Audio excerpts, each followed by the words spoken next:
Hi dears, എന്തൊക്കെ എല്ലാവരുടെയും വിശേഷം? എല്ലാവരും സുഖമായിരിക്കുന്നോ? അപ്പോൾ മുത്തുമണികളെ, ഞാനിന്ന് ഷെയർ ചെയ്യുന്നത് ഒരു കിഡിലൻ പോളയുടെ റെസിപ്പിയാണ് കേട്ടോ. ഇറാനി പോളയുടെ റെസിപ്പിയാണ്. നല്ല അടിപൊളി ടേസ്റ്റുള്ള മസാലയിൽ, നല്ല സ്പൈസി ആയിട്ടുള്ള മസാലയിൽ ചെയ്തെടുത്തിട്ടുള്ള നല്ലൊരു ഇറാനി പോളയുടെ റെസിപ്പിയാണ് കേട്ടോ. അപ്പോൾ വീഡിയോയിലേക്ക് പോകുന്നതിന് മുമ്പ് വീഡിയോ എല്ലാവരും ഒന്ന് സ്കിപ്പ് ചെയ്യാതെ മുഴുവനായിട്ട് കാണാൻ ശ്രമിക്കണേ. അപ്പോൾ കണ്ടുകൊണ്ടിരിക്കുന്ന സമയത്ത് ഇഷ്ടമാവുന്നുണ്ടെങ്കിൽ മറക്കാതെ ലൈക്ക് ബട്ടൺ ഒന്ന് പ്രസ് ചെയ്ത് വെക്കും കൂടി വേണം കേട്ടോ. അപ്പോൾ നമുക്കിത് എങ്ങനെ ഉണ്ടാക്കുന്നത് നോക്കിയാലോ. അതിനായിട്ട് ഞാനിത് അവിടെ ഒരു 250 ഗ്രാം എല്ലില്ലാത്ത ചിക്കൻ എടുത്തിട്ടുണ്ട്. പ്രത്യേകിച്ച് അളവൊന്നുമില്ല, നമുക്ക് എത്രത്തോളം വേണം നോക്കിയിട്ട് അതിനനുസരിച്ച് എടുക്കുക. അതിലേക്ക് 1/4 ടീസ്പൂൺ മഞ്ഞൾപ്പൊടി, 1 ടേബിൾ സ്പൂണോളം കാശ്മീരി മുളക് പൊടി, 1/2 ടീസ്പൂൺ ചിക്കൻ മസാലപ്പൊടി, 1/2 ടീസ്പൂൺ ഗരം മസാലപ്പൊടി, പിന്നെ എരിവിന് ആവശ്യമായിട്ടുള്ള കുരുമുളക് പൊടി ചേർത്ത് കൊടുക്കുക, ആവശ്യത്തിന് ഉപ്പ് ചേർത്ത് കൊടുക്കുക, പിന്നെ ഒരു ചെറുനാരങ്ങയുടെ നീര് കൂടി പിഴിഞ്ഞൊഴിക്കുക. എന്നിട്ട് നന്നായിട്ടൊന്ന് കൈവച്ച് മിക്സാക്കി യോജിപ്പിച്ചെടുക്കണം. ഈ മസാലയൊക്കെ ചിക്കനിൽ പിടിക്കുന്ന വിധത്തിൽ നന്നായിട്ടൊന്ന് കൈവച്ച് മിക്സാക്കി യോജിപ്പിച്ചെടുക്കണം കേട്ടോ. അപ്പോൾ ചിക്കന് പ്രത്യേകിച്ചൊരു അളവില്ല, നമുക്ക് എത്രത്തോളം വേണം നോക്കി അതിനനുസരിച്ച് എടുക്കുക. ചിക്കനൊക്കെ അത്യാവശ്യം നന്നായിട്ട് ഉണ്ടാകുമ്പോഴാണ് പോള കഴിക്കാനായിട്ട് നല്ല ടേസ്റ്റ് ഉണ്ടാവുക കേട്ടോ. ഞാനിതപ്പോൾ നന്നായിട്ട് തന്നെ ഒന്ന് മസാലയൊക്കെ ഒന്ന് തേച്ച് പിടിപ്പിച്ചിട്ടുണ്ട്. ഞാനിപ്പോൾ ഇതൊരു ഓവർനൈറ്റ് ഫ്രിഡ്ജിൽ വെച്ചിട്ടുണ്ട് കേട്ടോ. അപ്പോൾ കുറഞ്ഞത് ഒരു മണിക്കൂറെങ്കിലും ഇത് റെസ്റ്റ് ചെയ്യാനായിട്ട് വെക്കണം. അപ്പോഴാണ് നമ്മൾ ചിക്കനിൽ മസാലയൊക്കെ പിടിച്ച് കിട്ടുക. ഇനി നമുക്ക് മസാലയ്ക്ക് വേണ്ടിയിട്ടുള്ള സാധനങ്ങൾ എന്തൊക്കെയാണെന്ന് നോക്കാം. അതിനായിട്ട് ഞാനിപ്പോൾ ഒരു 3 സവാള കട്ട് ചെയ്തെടുത്തിട്ടുണ്ട്, കുറച്ച് കറിവേപ്പില, ഇഞ്ചി വെളുത്തുള്ളി ചതച്ചത് 1 ടേബിൾ സ്പൂൺ, എരിവിനായിട്ടുള്ള പച്ചമുളക് കട്ട് ചെയ്തത്, പിന്നെ ഒരു നാരങ്ങയുടെ പകുതി എടുത്ത് വെച്ചിട്ടുണ്ട്. ഇത്രയാണ് വേണ്ടത്. പൊടികളായിട്ട് ഒരു 1.5 ടേബിൾ സ്പൂൺ കാശ്മീരി മുളക് പൊടി, 1 ടീസ്പൂൺ ചിക്കൻ മസാലപ്പൊടി, 1/4 ടീസ്പൂൺ മഞ്ഞൾപ്പൊടി, ഒരു 1/2 ടീസ്പൂണോളം ഗരം മസാലപ്പൊടി, പിന്നെ എരിവിനായിട്ടുള്ള എത്രത്തോളം നിങ്ങൾക്ക് വേണമെന്നെങ്കിൽ അതിനനുസരിച്ചുള്ള കുരുമുളക് പൊടി. പൊടികളായിട്ട് അത്രയാണ് വേണ്ടത്. ഇനി ഒരു പാൻ അടുപ്പിലേക്ക് വെച്ച് കൊടുത്തിട്ട് ഞാൻ വെളിച്ചെണ്ണയാണ് ഒഴിച്ചു കൊടുത്തിട്ടുള്ളത്. നിങ്ങൾക്ക് ഇഷ്ടമുള്ള ഓയിൽ ഉപയോഗിക്കുക. ഫ്രൈ ചെയ്തെടുക്കാനും വേണ്ടിയിട്ടാണ് കേട്ടോ, നമ്മൾ ചിക്കൻ ഫ്രൈ ചെയ്തെടുക്കാൻ വേണ്ടിയിട്ടാണ്. അപ്പോൾ ഞാൻ ചെറിയ ചെറിയ പീസസ് ആക്കി കട്ട് ചെയ്തതുകൊണ്ട് തന്നെ നമുക്കിത് ഇനി ഫ്രൈ ചെയ്യൽ കഴിഞ്ഞിട്ട് കട്ട് ചെയ്തെടുക്കേണ്ട ആവശ്യമില്ല. അപ്പോൾ വലിയ പീസായിട്ടുള്ള ചിക്കനാണ് എടുക്കുന്നതെങ്കിൽ ഫ്രൈ ചെയ്യൽ കഴിഞ്ഞിട്ടുണ്ടെങ്കിൽ ഒന്ന് കട്ട് ചെയ്തെടുക്കേണ്ടി വരും. അപ്പോൾ ആദ്യം തന്നെ ചെറിയ പീസാക്കിയിട്ട് അങ്ങ് മസാല തേച്ച് ഫ്രൈ ചെയ്തെടുക്കുകയാണെങ്കിൽ ആ കട്ട് ചെയ്തെടുക്കേണ്ട പരിപാടി ഒഴിവായി കിട്ടും കേട്ടോ. അപ്പോൾ ചെറിയ പീസായതുകൊണ്ട് തന്നെ ഒന്ന് ഇളക്കി ഇട്ട് കൊടുത്തിട്ട് നമുക്കിതൊന്ന് ഫ്രൈ ചെയ്തെടുക്കണം. ഫ്ലെയിം അത്യാവശ്യം കൂട്ടി വെച്ചിട്ട് തന്നെ ഫ്രൈ ചെയ്തെടുക്കണം, എന്നാലാണ് ചിക്കൻ നല്ല സോഫ്റ്റ് ആയിട്ട് കിട്ടുക. ഫ്ലെയിം കുറച്ച് വെച്ചിട്ടുണ്ടെങ്കിൽ ചിക്കൻ ഇത്തിരി ഹാർഡായി പോകും കേട്ടോ. അപ്പോൾ ചിക്കൻ നല്ലപോലെ ഒന്ന് ഇതുപോലെ ഫ്രൈ ആയി വരുന്നുണ്ട്. ഫ്രൈ ആയി വന്ന ചിക്കനെ നമുക്കിതുപോലെ പാനിൽ നിന്ന് കോരി മാറ്റാം കേട്ടോ. അപ്പോൾ ഇതിൽ പാനിൽ നിന്ന് കോരി മാറ്റിയ ശേഷം ഒരുപാട് ഓയിലുണ്ടെങ്കിൽ അതിൽ നിന്ന് കുറച്ചെടുത്ത് മാറ്റണം. എന്നിട്ട് അതേ ഓയിലിൽ തന്നെയാണ് നമ്മൾ മസാല വഴറ്റിയെടുക്കുന്നത്. അപ്പോഴാണ് നമ്മുടെ മസാല നല്ല ടേസ്റ്റ് ഉണ്ടാവുക കേട്ടോ. ഞാനിപ്പോൾ കുറച്ച് ഓയിൽ മാറ്റിയിട്ടുണ്ട്, കുറച്ച് ഓയിൽ അതിൽ തന്നെ വെച്ചിട്ടുണ്ട്. ഇനി ആദ്യം അതിലേക്ക് ഇട്ട് കൊടുക്കുന്നത് ഇഞ്ചി വെളുത്തുള്ളി ചതച്ചതാണ്. അതൊന്ന് ചേർത്ത് കൊടുത്ത ശേഷം ഫ്ലെയിം ഒന്ന് കുറച്ച് വെച്ചിട്ട് അതിനെ നന്നായിട്ടൊന്ന് മൂപ്പിച്ചെടുക്കണം. ഫ്ലെയിം കൂട്ടി വെക്കരുത്, ഫ്ലെയിം കുറച്ച് വെച്ചിട്ട് തന്നെ ഒന്ന് മൂപ്പിച്ചെടുക്കുക. അതൊന്ന് മൂത്ത് വന്ന സമയത്ത് കട്ട് ചെയ്ത് വെച്ചിട്ടുള്ള നമ്മുടെ സവാള ചേർത്ത് കൊടുക്കുക. സവാള അതാ കുനുകുനാന്ന് കട്ട് ചെയ്തെടുത്താൽ മതി കേട്ടോ. അപ്പോൾ ഒരു 3 സവാള ഞാൻ എടുത്തിട്ടുണ്ട്.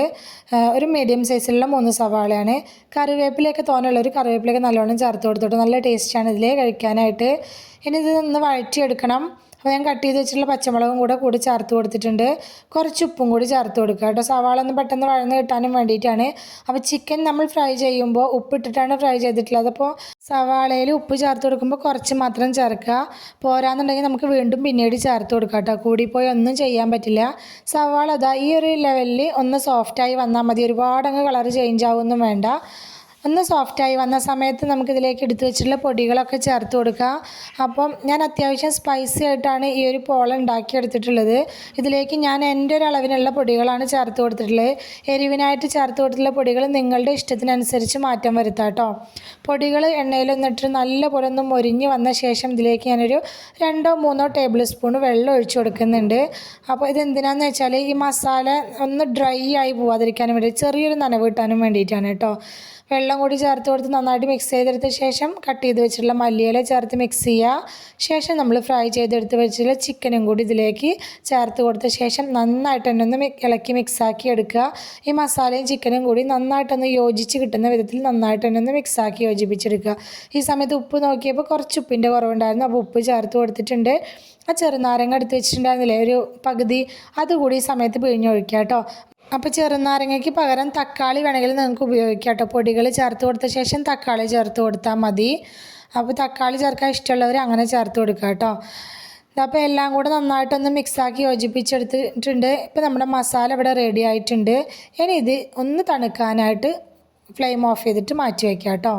ഇനി നമുക്കിതിലേക്കുള്ള ബാറ്റർ തയ്യാറാക്കി എടുക്കുക. അതിനായിട്ട് മിക്സിയുടെ ജാറിലേക്ക് 3 മുട്ട പൊട്ടിച്ചൊഴിക്കുന്നുണ്ട്. 1 കപ്പ് പാൽ ഒഴിച്ചു കൊടുക്കുന്നുണ്ട്. 250 ml കപ്പിനാണ് കേട്ടോ 1 കപ്പ് പാല്.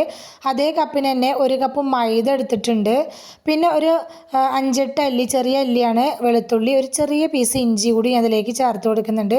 കുറച്ച് കുരുമുളക് പൊടി, അതായത് ഒരു 1/2 ടീസ്പൂൺ കുരുമുളക് പൊടി. ഇതിലേക്ക് ആവശ്യമായിട്ടുള്ള ഉപ്പ്. പിന്നെ ഇതിലേക്ക് 1/2 മുതൽ 1/4 കപ്പ് വരെ ഓയിൽ ചേർത്ത് കൊടുക്കണം. സൺഫ്ലവർ ഓയിലോ അല്ലെങ്കിൽ ഒലീവ് ഓയിലോ, ഏത് ഓയിൽ വേണമെങ്കിലും ചേർക്കാം. ഞാനിപ്പോൾ ഒലീവ് ഓയിലാണ് ചേർത്തിട്ടുള്ളത്. ഇനി ഇതെല്ലാം കൂടെ നന്നായിട്ടൊന്ന് അടിച്ചെടുത്തുകൊണ്ട് വരണം. നമ്മളിതിലേക്ക് ചേർത്ത് കൊടുത്തുള്ള വെളുത്തുള്ളി ഒരിക്കലും സ്കിപ്പ് ചെയ്യരുത് കേട്ടോ. വെളുത്തുള്ളി കൂടി ചേർത്ത് അടിച്ചെടുക്കുമ്പോഴാണ് ഇത് നല്ല ടേസ്റ്റ് ഉണ്ടാവുക. ഇതപ്പോൾ ഈ ബാറ്ററിന് ഈ ഒരു കൺസിസ്റ്റൻസിയാണ് വേണ്ടത്. ഇതിലും തിക്കായിട്ടുണ്ടെങ്കിൽ കുറച്ചുകൂടി ഒരു 2-3 ടേബിൾ സ്പൂൺ പാലും കൂടി ചേർത്തിട്ടൊന്ന് അടിച്ചെടുത്താൽ മതി കേട്ടോ. ഒരുപാട് ലൂസായി പോവുകയും ചെയ്യരുത്, ഒരുപാട് ടൈറ്റായി പോവുകയും ചെയ്യരുത്. ഇനി നമുക്ക് പോള സെറ്റ് ചെയ്തെടുക്കാം. അതിനായിട്ട് ഞാനിവിടെ ഫ്ലെയിം ഓൺ ചെയ്ത ശേഷം ഒരു ഇരുമ്പിൻ്റെ ചട്ടി വെച്ച് കൊടുത്തിട്ടുണ്ട്. അതിൻ്റെ മുകളിലേക്ക് പോള സെറ്റ് ചെയ്യാനുള്ള പാത്രം വെച്ച് കൊടുത്തിട്ട് കുറച്ച് ഓയിൽ ഒഴിച്ചു കൊടുക്കുക. ഫ്ലെയിം ഓൺ ചെയ്തിട്ട് വെക്കണം കേട്ടോ. ഒന്ന് ചൂടായി കിട്ടണം നമ്മുടെ പാത്രം. ഓയിൽ എല്ലായിടത്തേക്കും ഒന്ന് ആക്കി കൊടുത്ത ശേഷം നമ്മൾ അടിച്ചെടുത്ത് വെച്ചിട്ടുള്ള ബാറ്ററിന് കുറച്ച് ഒഴിച്ചു കൊടുക്കുക. ഒരുപാട് ഒഴിക്കരുത്, കുറച്ച് ഒഴിച്ചു കൊടുക്കുക. ഒരു 1/4 ഭാഗത്തിലും കുറച്ച് കൂടുതലായിട്ട് ഒഴിച്ചു കൊടുത്തിട്ട് ഇതൊന്ന് മൂടി വെച്ച് കൊടുക്കുക. മൂടി വെച്ചിട്ട് ഒരു ഇത്തിരി സമയം കഴിയുമ്പോൾ എടുത്ത് നോക്കുമ്പോൾ അതിൻ്റെ അരികുവശമൊക്കെ ഒന്ന് ആയി വന്നിട്ടുണ്ടാവും. നടുവശം ഒരുപാട് ആയിട്ടുണ്ടാവില്ല. ആ ഒരു സമയമാവുന്ന സമയത്ത് നമ്മൾ ഉണ്ടാക്കി വെച്ചിട്ടുള്ള മസാല ഇതുപോലെ വെച്ച് കൊടുക്കുക. മസാല വെച്ച് കൊടുക്കുന്ന സമയത്ത് ആ പാത്രത്തിൻ്റെ നല്ലോണം അരികുവശത്തേക്ക് ആവാതിരിക്കാനും വേണ്ടി ശ്രദ്ധിക്കണം കേട്ടോ. നമ്മൾ മുകളിൽ ഇതിൻ്റെ ബാറ്റർ ഒഴിച്ചു കൊടുക്കുന്ന സമയത്ത് അതിൻ്റെ 2 അടിഭാഗത്തെ ആ ബാറ്റർ ഒഴിച്ചതും മുകൾ ഭാഗത്ത് ആ ബാറ്റർ ഒഴിക്കുന്നതും തമ്മിലൊരു ബന്ധമില്ലാത്ത പോലെ ആയി പോകും. ഒരു എന്താ പറയുക, ജോയിൻ്റ് ആയി പോകാത്ത പോലെ ആയി പോകും. അപ്പോൾ അങ്ങനെ വരാതിരിക്കണമെങ്കിൽ കുറച്ചൊരു ഗ്യാപ്പ് ഇട്ടിട്ട് ഫില്ലിങ്സ് വെച്ച് കൊടുക്കുക. ഫില്ലിങ്സ് നല്ല രീതിക്ക് തന്നെ വെച്ച് കൊടുത്ത ശേഷം നമുക്ക് കൈ വെച്ചിട്ട് ഒന്നങ്ങ് പ്രസ് ചെയ്ത് അമർത്തി കൊടുക്കട്ടെ. ആ മസാല അതിലിങ്ങനെ ഒന്ന് അമർന്നിരിക്കാനും വേണ്ടിയിട്ടാണ്. എന്നിട്ട് ബാക്കി ഉണ്ടായിരുന്ന നമ്മൾ അടിച്ചെടുത്ത് വെച്ചിട്ടുണ്ടായിരുന്ന ബാറ്ററി ഇതുപോലെ അരികുവശത്തു നിന്ന് ഒഴിച്ചിട്ട് സെൻറ്ററിലേക്കായിട്ട് ഇങ്ങനെ കൊണ്ടുവരിക കേട്ടോ. അപ്പോൾ ഞാനത് മുഴുവനായിട്ട് അങ്ങ് ഒഴിച്ചു കൊടുത്തിട്ടുണ്ട്. ഇനി അതിൻ്റെ മുകളിലേക്ക് മസാലയിൽ നിന്ന് ഞാൻ കുറച്ചവിടെ മാറ്റി വെച്ചിട്ടുണ്ടായിരുന്നു. അത് ഇതിൻ്റെ മുകളിലേക്ക് ഇങ്ങനെ വെച്ച് കൊടുക്കുക. അപ്പോൾ കാണാനും നല്ല ഭംഗിയുണ്ടാവും കേട്ടോ. നമ്മൾ പോള ഉണ്ടാക്കി കഴിഞ്ഞ ശേഷം അതിങ്ങനെ അതിൻ്റെ മുകളിൽ ഇങ്ങനെ കാണുന്ന സമയത്ത് കാണാൻ നല്ല ഭംഗിയുണ്ടായിരിക്കും. ഈ സമയത്തൊക്കെ ഫ്ലെയിം നല്ലപോലെ കുറച്ച് വെക്കണം കേട്ടോ. ഇനി ഇതിൻ്റെ മുകളിലേക്ക് ക്യാപ്സിക്കം ഇതുപോലെ കട്ട് ചെയ്തിട്ട് അത് വെച്ച് കൊടുക്കുക. കയ്യിലുണ്ടെങ്കിൽ വെച്ച് കൊടുത്താൽ മതി, നിർബന്ധമൊന്നുമില്ല. പക്ഷേ കയ്യിലുള്ളവർ വെച്ച് കൊടുത്തോട്ടെ. നമ്മൾ പോള ഉണ്ടാക്കി കഴിക്കുന്ന സമയത്ത് ഈ ക്യാപ്സിക്കം കൂടെ കഴിക്കാൻ കിട്ടുമ്പോൾ നല്ലൊരു ടേസ്റ്റാണ്. തക്കാളി വേണ്ടവർ തക്കാളിയും കൂടി വെച്ച് കൊടുക്കുക.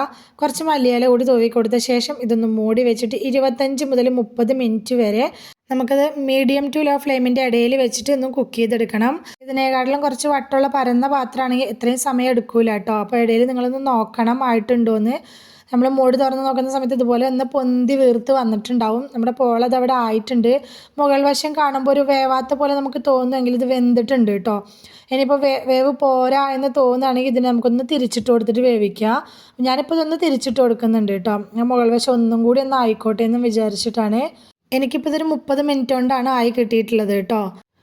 ഇനി ഇത് ഞാൻ വേറൊരു പാൻ വെച്ചിട്ട് അതിലേക്ക് വെളിച്ചെണ്ണ ഒഴിച്ചു കൊടുത്തിട്ട് ഇതൊന്ന് തിരിച്ചിട്ട് കൊടുക്കുന്നുണ്ട് കേട്ടോ. അതിൻ്റെ മുകൾ വശം ഒന്നും ആയിക്കോട്ടെ എന്ന് വിചാരിച്ചിട്ടാണ്.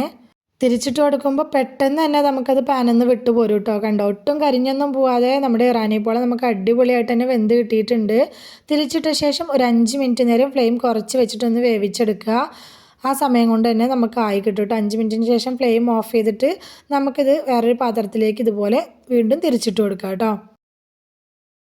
കണ്ടോ, ഇതപ്പോൾ നമ്മുടെ പോളയൊക്കെ നല്ല അടിപൊളിയായിട്ട് തന്നെ വെന്ത് സെറ്റായിട്ട് തന്നെ കിട്ടിയിട്ടുണ്ട്. ഇത് കഴിക്കാനായിട്ട് നല്ല ടേസ്റ്റാണ്. ഇറാനി പോള ഉണ്ടാക്കി കഴിച്ചവർക്ക് അറിയാം അതിൻ്റെ ടേസ്റ്റ് എന്താണെന്ന്. നല്ല സോഫ്റ്റായിട്ട് തന്നെ നമുക്കിത് പോള കിട്ടിയിട്ടുണ്ട്. അത്യാവശ്യം നല്ല സ്പൈസി ആയിട്ടാണ് കിട്ടിയിട്ടുള്ളത്. കാശ്മീരി മുളകൊക്കെ ചേർത്ത് ഉണ്ടാക്കിയത് കൊണ്ട് തന്നെ നല്ല കളറും ഉണ്ട് കേട്ടോ. അടിപൊളിയാണ്. നോമ്പ് തുറക്കുന്ന സമയത്തൊക്കെ ഇതൊരു പീസ് മതിയിട്ട് ഒരാൾക്ക് അത്യാവശ്യം ഹെവിയാണ്, വയറ് ഫില്ലാവാനായിട്ടുള്ളത് ഉണ്ടാവും. തീർച്ചയായിട്ടും ഇതുവരെയും ട്രൈ ചെയ്ത് നോക്കാത്തവരുണ്ടെങ്കിൽ എന്തായാലും ഒന്ന് ട്രൈ ചെയ്ത് നോക്കി കേട്ടോ. ഇറാനി പോലെ പല മസാലകളിലും ഉണ്ടാക്കാറുണ്ട്. ഈ ഒരു മസാലയിൽ തയ്യാറാക്കി നോക്കാത്തവർ ഇതൊന്ന് ട്രൈ ചെയ്ത് നോക്ക്, നിങ്ങൾക്ക് എന്തായാലും ഇഷ്ടമാവും. നോമ്പ് തുറക്കുന്ന സമയത്ത് നല്ല സ്പൈസി ആയിട്ട് കഴിക്കാൻ ഇഷ്ടമുള്ള ആൾക്കാരാണെങ്കിൽ ഇതൊന്ന് ട്രൈ ചെയ്ത് നോക്കി കേട്ടോ. തീർച്ചയായിട്ടും ഇഷ്ടമാവും. അപ്പം നമ്മുടെ ഇന്നത്തെ റാണി പോളയുടെ റെസിപ്പി എല്ലാവർക്കും ഇഷ്ടമായി എന്ന് വിചാരിക്കുകയാണ്. സബ്സ്ക്രൈബ് ചെയ്യാതെ കാണുന്ന നമ്മുടെ പുതിയ കൂട്ടുകാർ ആരെങ്കിലും വീഡിയോ കാണുന്നവരുണ്ടെങ്കിൽ പ്ലീസ് ഒന്ന് സബ്സ്ക്രൈബ് ചെയ്ത് സപ്പോർട്ട് ചെയ്യണം കേട്ടോ.